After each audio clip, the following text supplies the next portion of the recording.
Ya, Assalamualaikum warahmatullahi wabarakatuh. Waalaikumsalam warahmatullahi wabarakatuh.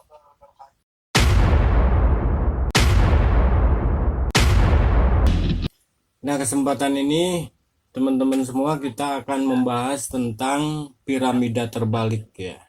Piramida terbalik itu pedoman dasar ya, guidance bagi seorang wartawan, bagi seorang VRO untuk menulis berita ya. Berbeda nanti dengan picture ya.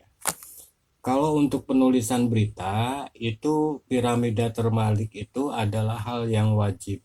Ini menjadi panduan para wartawan di dalam menulis berita. Sehingga mereka bisa menulis berita dalam waktu yang singkat, ya, dalam waktu yang sangat cepat. Kenapa? Karena mereka sudah mempunyai pedoman dasar atau guide yang mereka buat untuk membuat sebuah berita yang kita sebut dengan piramida terbalik.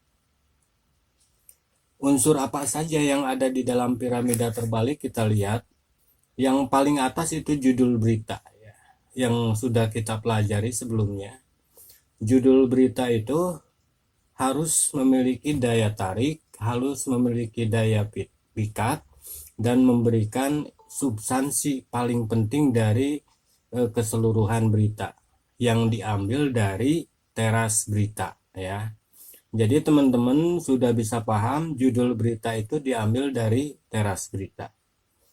Nah, teras berita ini adalah intisari dari keseluruhan berita gitu.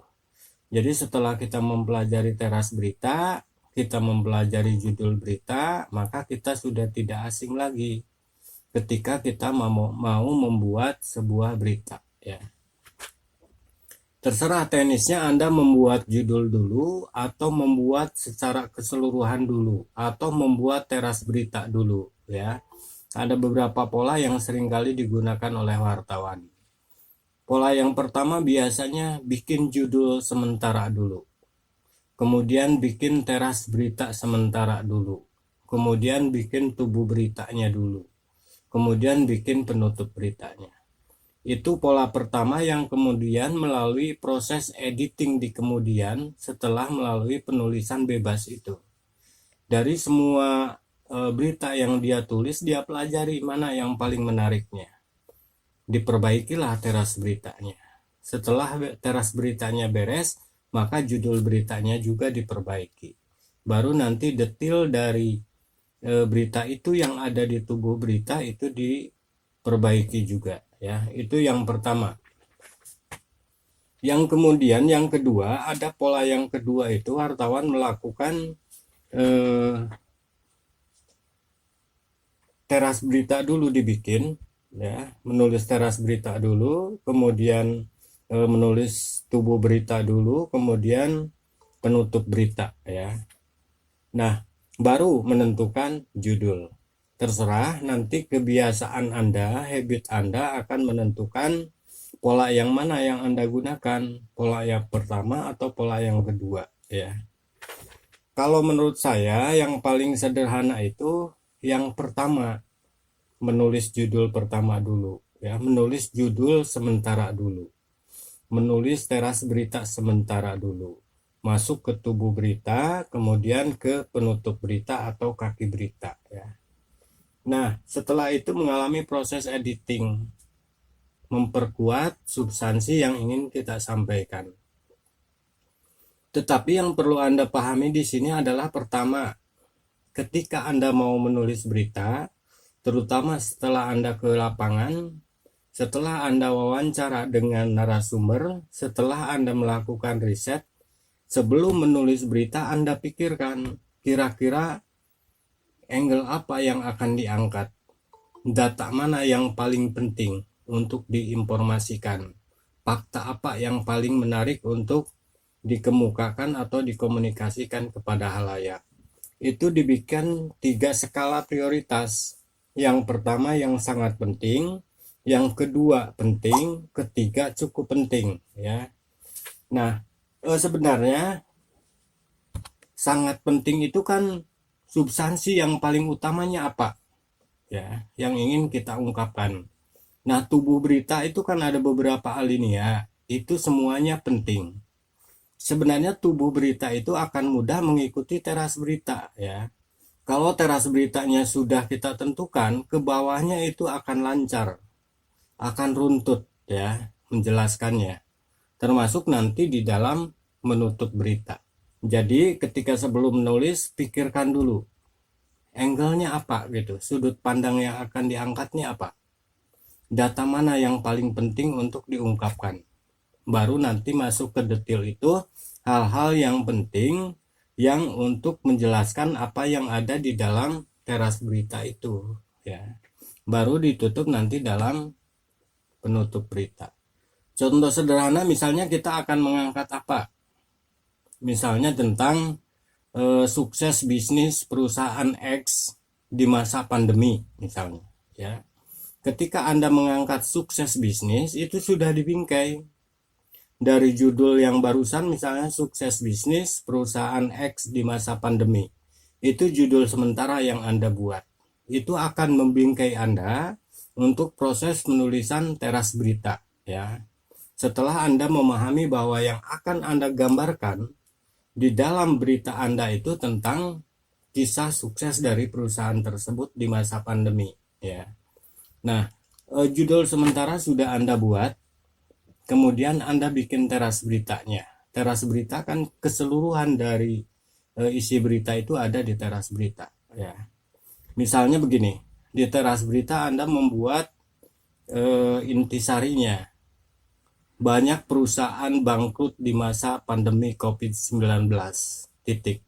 Tetapi tidak terjadi pada perusahaan X yang bergerak di bidang jasa keuangan yang berdiri sejak tahun 2010 misalnya. Nah, itu di teras berita Anda sudah menggambarkan di sana di teras berita itu mengkomparasikan perusahaan X yang sukses di masa pandemi dan menggambarkan perusahaan lain yang tidak sedikit yang bangkrut ya. Itu kan teras beritanya. Karena tadi sudah dibingkai di dalam judul tentang sukses bisnis perusahaan X di masa pandemi, kemudian di teras berita Anda sudah menyimpulkan secara keseluruhan tentang perusahaan X yang sukses di masa pandemi, sementara sebagian perusahaan di luar sana terjadi atau mengalami gulung tikar. Maka sudah selesai judul dengan teras berita. Sekarang Anda tinggal masuk ke tubuh berita ya. Barusan di teras berita banyak perusahaan yang gulung tikar di masa pandemi ya. Tetapi berbeda halnya dengan perusahaan X yang bergerak di bidang jasa titik-titik dan sebagainya gitu. Nah, karena teras beritanya ingin menunjukkan sukses bisnis perusahaan X ini, Anda masuk ya, misalnya mau masuk ke keuntungannya dulu ya, atau masuk ke trik bisnisnya dulu, terserah. Setelah teras berita masuk ke tubuh. Misalnya Anda mau masuk ke keuntungannya. Kesuksesan perusahaan X terbukti dengan menghasilkan laba 3,7 M dalam 2 tahun terakhir misalnya. Nilai laba yang dibukukan itu membuktikan bahwa perusahaan X berhasil mengarungi masa pandemi yang membuat perusahaan lain gulung tikar, kan gitu ya. Jadi itu sudah masuk ke tubuh berita. Nah, itu di alinea awal tubuh berita, alinea awal teras berita satu. Nah, alinea awal tubuh berita kan satu ya, menjelaskan tentang labanya. Nah, dari laba yang Anda peroleh, yang Anda jelaskan di alinea pertama tubuh berita, Anda jelaskan lagi bagaimana perusahaan X itu bisa mendapatkan keuntungan 3,7 M itu. Sementara perusahaan lain itu jangankan mendapatkan laba, untuk mampu bertahan saja itu masih untung. Anda tunjukkan tentang kinerjanya. Jadi berbicara tentang laba, berbicara tentang kinerjanya. Misalnya gini, tidak mudah memang untuk menghasilkan laba 3,7 M. Demikian diakui oleh Direktur Utama PT X misalnya gitu ya. Jatuh bangun untuk bangkit di masa pandemi dialami oleh perusahaan yang bergerak di bidang jasa ini gitu ya. Bahkan hampir-hampir kolab.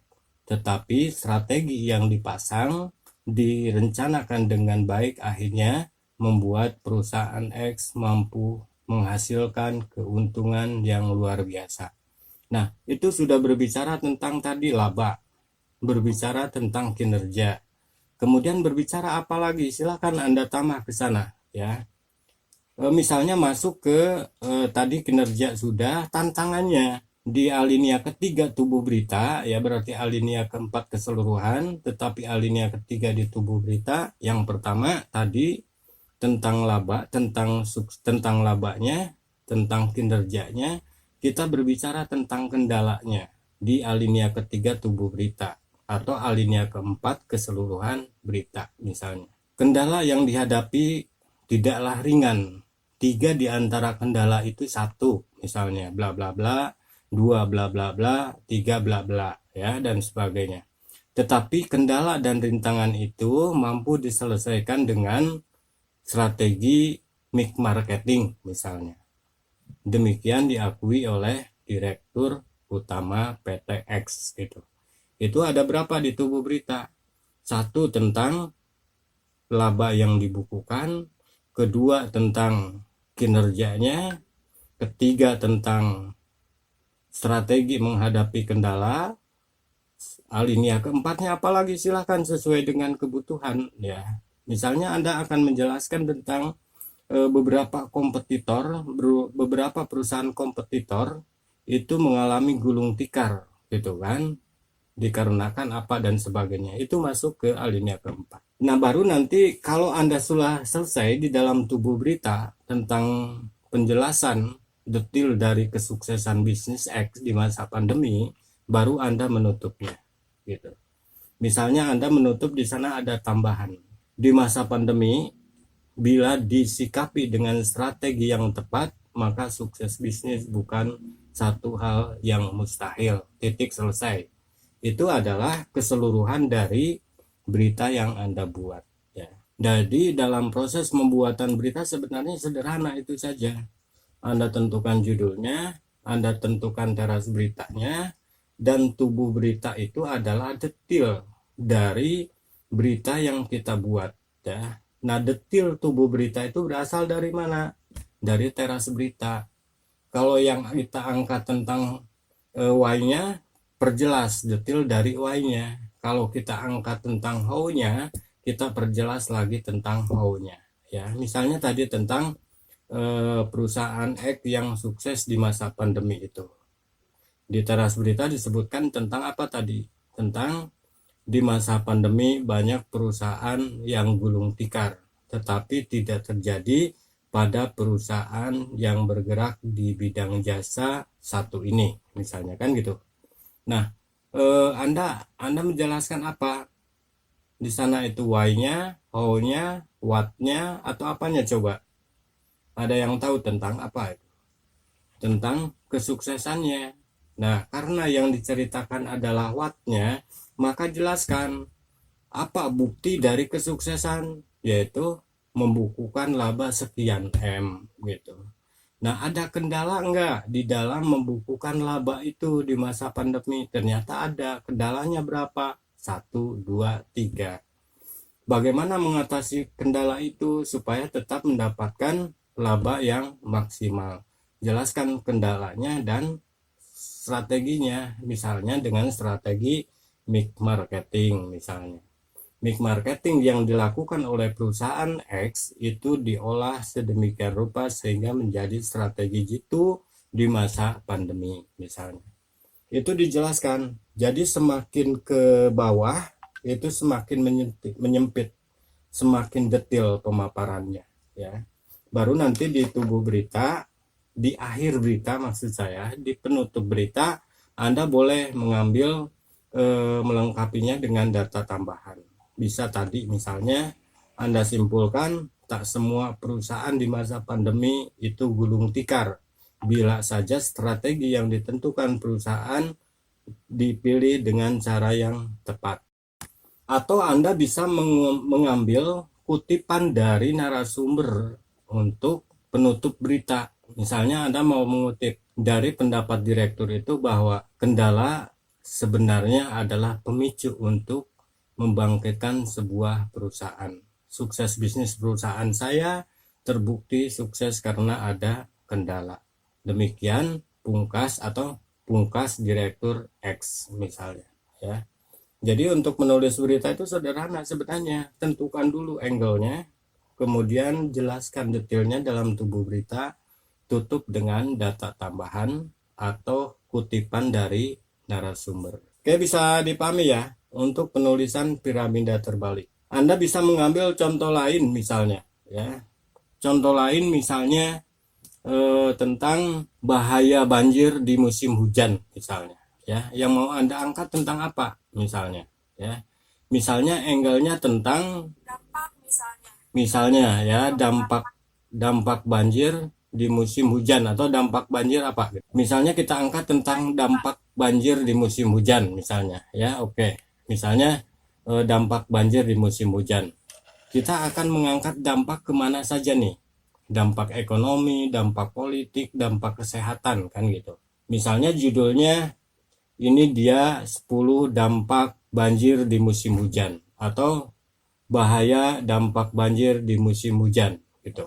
Nah, Anda bikin judulnya seperti itu misalnya. Kemudian karena sudah dibingkai dalam judul itu, Anda buat di dalam teras berita. Hujan yang turun di musim hujan kerap kali menimbulkan bahaya bagi masyarakat. Misalnya tiga bahaya yang bisa memunculkan dampak negatif bagi masyarakat adalah 1, 2, 3 misalnya, ya.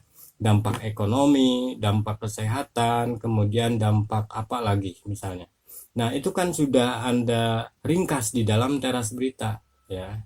Jadi Anda bingkai dulu di judul dengan dampak banjir di musim hujan. Anda tulis teras beritanya. Banjir di musim hujan kerap memunculkan beragam bahaya. 3 diantaranya dampak kesehatan, dampak ekonomi, dampak apa lagi misalnya Anda sebutkan.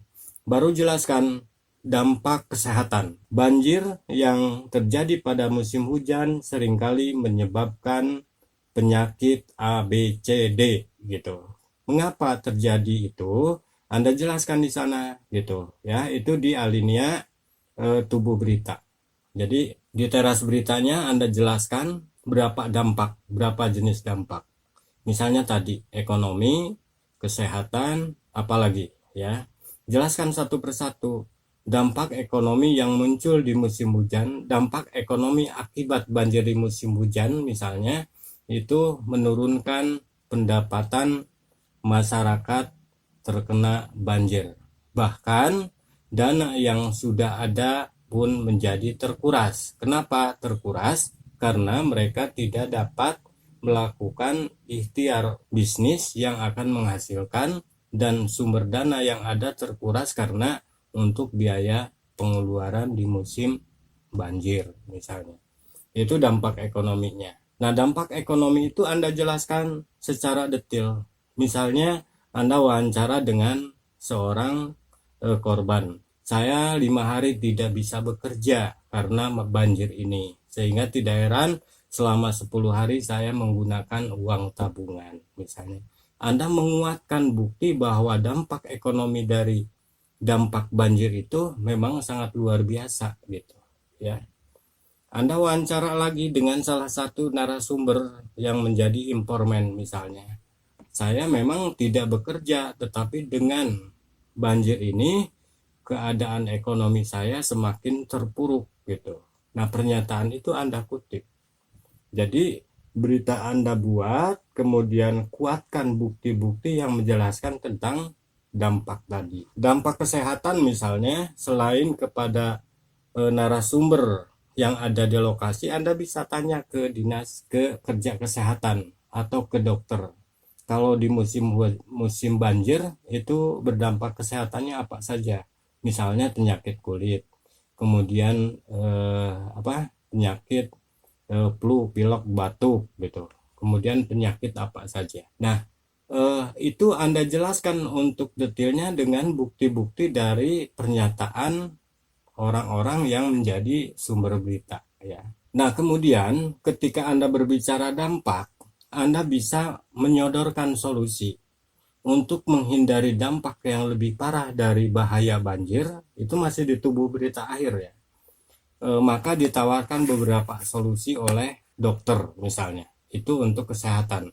Masyarakat diminta untuk tetap menjaga kesehatan dengan mencuci tangan, mencuci kaki, dan selalu menggunakan air bersih misalnya. Sementara agar dampak ekonomi tidak terlalu parah, masyarakat diminta untuk bersikap lebih sederhana gitu kan di dalam menggunakan dana yang dimiliki. Kemudian dampak yang lainnya juga begitu.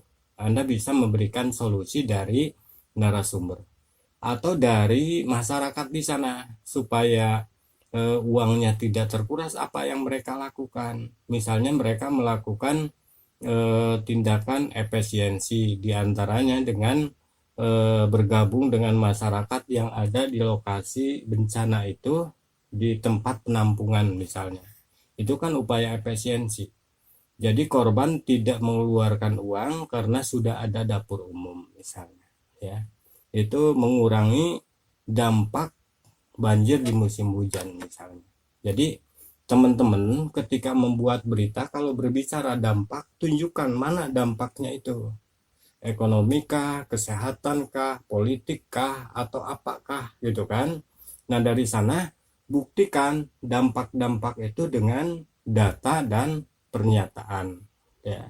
Sehingga nanti akan memudahkan kita untuk eh, membingkai berita yang kita buat itu ya. Termasuk di ujung nanti di penutup berita Anda bisa menyampaikan data tambahan gitu. Data tambahan misalnya eh, diakui oleh pengamat ekonomi bahwa dampak banjir itu memberikan kerugian yang luar biasa. Bahkan satu kota tertentu bisa mengalami kerugian 1 M untuk banjir selama 3 hari misalnya ya. Anda mengutip pernyataan orang di dalam penutup berita ya sebagai data tambahan saja. Oke, itu dua contoh ya, dua contoh. Jadi yang penting Anda sudah memahami tahapan-tahapan itu. Kalau deadline ini masalah tanggal ya. Misalnya Bandung 27 Mei 2022. Baru Anda jelaskan di sini. Jadi teman-teman sebenarnya gampang lah nulis berita itu. Hanya yang perlu Anda lakukan tuh praktekkan. Anda duduk di depan komputer, di depan laptop, ketik judulnya, ketik teras beritanya, nanti tubuh berita itu akan mengalir, menyusul gitu ya. Billahi taufiq wal hidayah. Wassalamualaikum warahmatullahi wabarakatuh. Oke. Waalaikumsalam warahmatullahi wabarakatuh.